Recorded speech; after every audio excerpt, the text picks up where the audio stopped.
संस्कारी बेटी। शालिनी की उम्र लगभग 28 साल की हो चुकी थी, लेकिन अभी तक उसकी शादी नहीं हुई थी। शालिनी के मम्मी पापा सरला और महेश जी ने कभी उसकी शादी के लिए कुछ ज्यादा कोशिश भी नहीं की।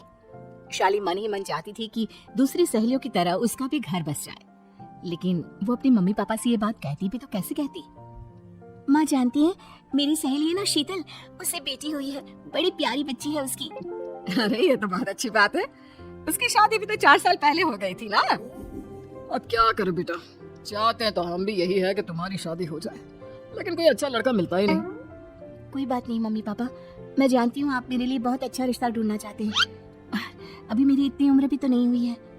अच्छा शालिनी बेटा, क्या है ना, मेरे पास नई साड़ी नहीं है और मुझे किटी पार्टी में जाना था, तो इस महीने तेरी तनख्वाह आ जाए तो एक नई साड़ी दिलवा देना बेटा। और बेटा मेरा मोबाइल भी थोड़ा पुराना हो गया है, 6 महीने से इसी को काम में ले रहा हूँ, एक नया मोबाइल ला देना बेटा। हाँ हाँ मम्मी पापा। और माँ, आप तनख्वाह की चिंता क्यों करती हैं? साड़ी तो मैं आपको कल ही दिलवा दूंगी।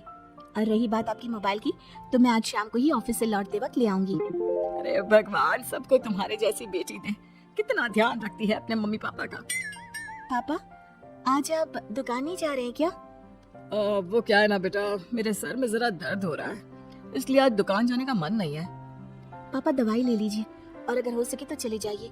इस तरह दुकान बंद रहेगी तो ग्राहक आना बंद कर देंगे ना।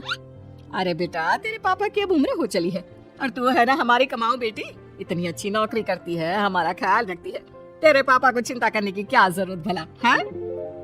ठीक है पापा, आप अपना ध्यान रखिए, मैं ऑफिस से लौटते वक्त आपका फोन ले आऊंगी। और माँ, आपकी साड़ी हम कल लेकर आएंगी। शालिनी के जाने के बाद क्या करे? शालिनी के लिए सच में कोई लड़का ढूंढ कर उसकी शादी करवानी है क्या? अरे पागल हो गई हो क्या? वो शादी करके इस घर से चली गई तो हमारे खाने के लिए पैसे कहाँ से आएंगे? जानती हूँ वैसे भी आपको ना दुकान पर जाने में, काम करने में आलस आता है, अच्छे से पहचानती हूँ आपको। हाँ तो क्या हुआ, बेटी नौकरी करती है, जब बच्चे माँ बाप की कमाई पर मजाक कर सकते हैं तो क्या माँ बाप बच्चों की कमाई पर थोड़े दिन चैन से जी नहीं सकते? अरे वो तो हम जी रहे हैं ना, देखा ना हमारी बेटी एक ही बार में हमें मोबाइल और साड़ी दिलाने के लिए कैसे फट से तैयार हो गई। एक दिन सरला की एक पड़ोसन अपने भतीजे का रिश्ता लेकर सरला के घर आती है। सरला बहन, ये मेरा भतीजा है प्रशांत, इसके लिए रिश्ता ढूंढ रही थी बहुत दिन से। अचानक से तुम्हारी बेटी का ख्याल आया, इतनी सुंदर और अच्छी नौकरी वाली लड़की है, मुझे तो बहुत पसंद है। अरे तुम्हारे पसंद करने से क्या होता है, मेरी बेटी को भी तो तुम्हारा भतीजा पसंद आना चाहिए ना। हाँ, ऐसा थोड़ी ना कि तुम्हें हमारी लड़की पसंद आ गई और हमने रिश्ता कर दिया। मेरा भतीजा बहुत बड़ी कंपनी में जॉब करता है। अंकल जी, मैंने आपकी बेटी को देखा है और वो मुझे बहुत पसंद है। हाँ तुम्हें तो पसंद है, लेकिन हमें भी तो उससे एक बार पूछना पड़ेगा ना। तो बुलाइए ना शालिनी को, उससे पूछ लेते हैं कहाँ है वो। ऑफिस गई है और उसको आने में अभी देर लगेगी। लेकिन तभी शालिनी ऑफिस से आ गई। ये लीजिए, शालिनी भी आ गई, अब आमने सामने ही बात कर लेते हैं। आओ आओ शालिनी बेटा, इससे मिलो, मेरा भतीजा प्रशांत प्राइवेट कंपनी में अच्छी जॉब करता है। अब बेटा, तुम्हें ये लड़का पसंद है क्या? देखो बेटा, सोच समझ कर हाँ करना, तुम्हारे ऊपर कोई जबरदस्ती नहीं है।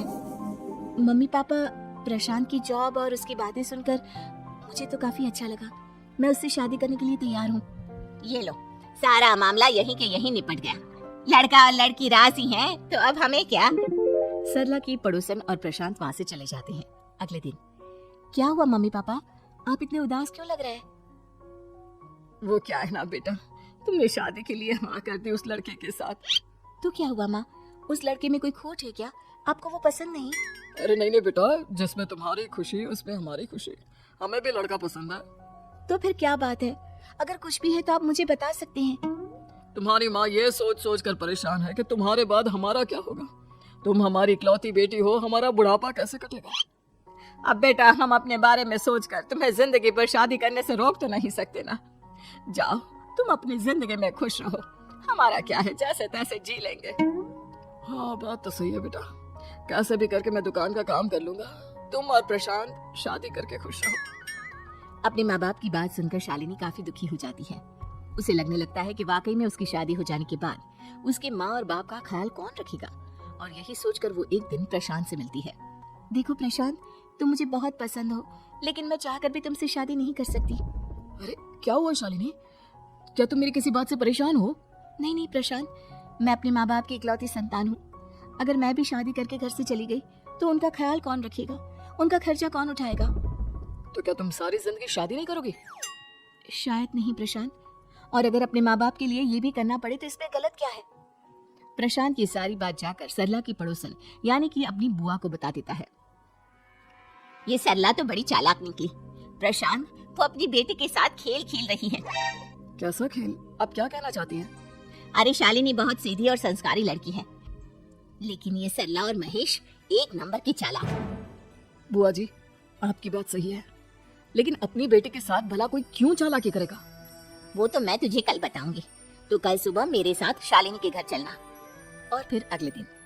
क्या हुआ सरला बहन, तुम्हारी बेटी ने तो शादी के लिए मना कर दिया। अब पता नहीं बहन जी क्यों मना कर दिया। हम तो चाहते थे कि बेटी की शादी धूमधाम से करें। हमारी तो बहुत इच्छा थी कि शालिनी की शादी प्रशांत के साथ हो जाए, लेकिन अब क्या करें, वही नहीं चाहती। आंटी जी, शादी के बाद मुझे अपने माँ बाप की बहुत चिंता रहेगी। उनका ख्याल कौन रखेगा? और इसलिए मैं प्रशांत तो क्या, किसी से भी शादी नहीं करना चाहती। अंधी हो गई हो क्या माँ बाप की प्यार में? पहले जरा अपने माँ बाप से सच तो पूछ लो। कैसा सच?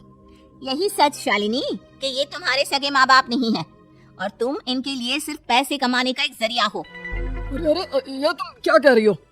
सच ही तो कह रही हूँ भाई साहब। अब सीधे सीधे अपनी बेटी को अपनी सच्चाई बताओगे या फिर मैं कोई दूसरा तरीका निकालूं? हमें माफ कर दो शालिनी, वो क्या है ना, हमारी कोई औलाद नहीं थी और जब तुम छोटी थी तो हमने तुम्हें गोद ले लिया था। तो इस नाते तो मैं आपकी बेटी ही हुई ना। लेकिन तुम्हें गोद लेने का हमारा सिर्फ एक ही मकसद था कि बड़ी होकर तुम नौकरी करो और हमारे लिए पैसे कमाओ, क्योंकि तुम्हारे पापा को काम करने में बहुत आलस आता है। और ये सच है कि हम ही नहीं चाहते थे कि तुम्हारी कभी भी शादी हो। कोई बात नहीं मम्मी पापा, आपने मुझे गोद लिया, पाल पोस कर बड़ा किया, भले ही उसके पीछे आपका कोई भी इरादा सही, लेकिन मैं आपकी बेटी हूँ। शादी तो मैं प्रशांत के साथ कर लूंगी, लेकिन उसके बाद भी जिंदगी भर आप दोनों का ख्याल रखूंगी। शालिनी की बातें सुनकर सरला और महेश को अपनी गलती का एहसास होता है और वो उससे माफी मांगते हैं।